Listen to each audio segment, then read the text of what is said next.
Verse 1. Therefore, when the Lord knew that the Pharisees had heard that Jesus made and baptized more disciples than John, though Jesus himself did not baptize, but his disciples, he left Judea and departed again to Galilee. But he needed to go through Samaria, so he came to a city of Samaria which is called Sychar, near the plot of ground that Jacob gave to his son Joseph.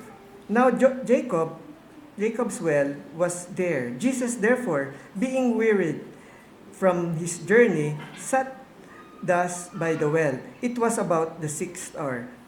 A woman of Samaria came to draw water. Jesus said to her, "Give me a drink," for his disciples had gone away into the city to buy food.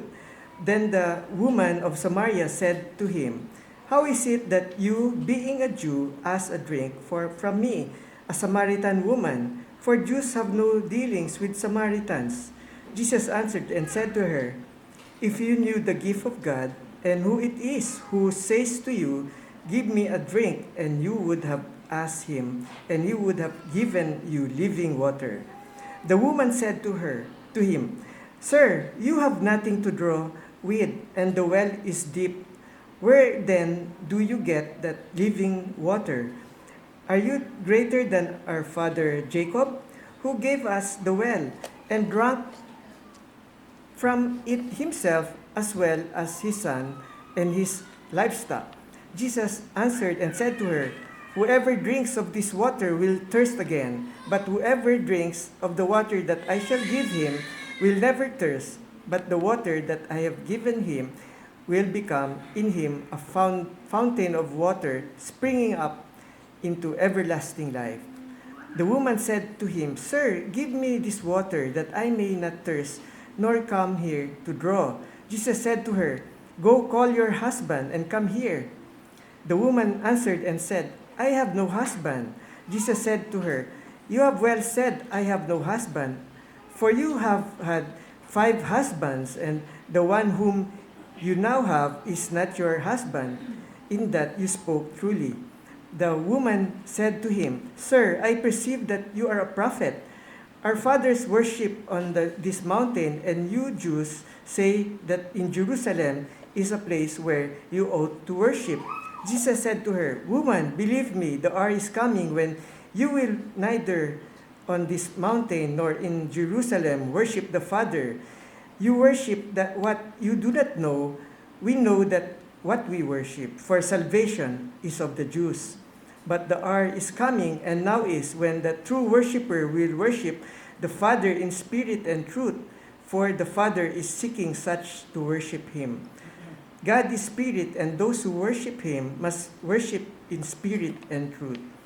The woman said to him, "I know that Messiah is coming, who is called Christ. When he comes, he will tell us all things." Jesus said to her, "I who speak to you am he." Nang naging laman ang atin Panginoon Jesus, ang nature niya tulad din sa atin. Naging sanggol siya, nagbinata, nagutom, nauhaw, kailangan din matulog. Dumanas din ng limitasyon ng katawan, pero hindi siya nagkasala. Sabi nga sa aklat ng Hebreyo, chapter 4, sapagkat tayo mayroon isang pinakapunong pari na marunong makiramay sa ating kahinaan, isa na natukso sa lahat ng mga paraan, gaya rin naman natin, gayon may wala siyang kasalanan. Pinakita niya rin ang habag niya sa Samaritan woman na nabubuhay sa kasalanan. Maluwag niya tinanggap ang makasalanan tulad natin.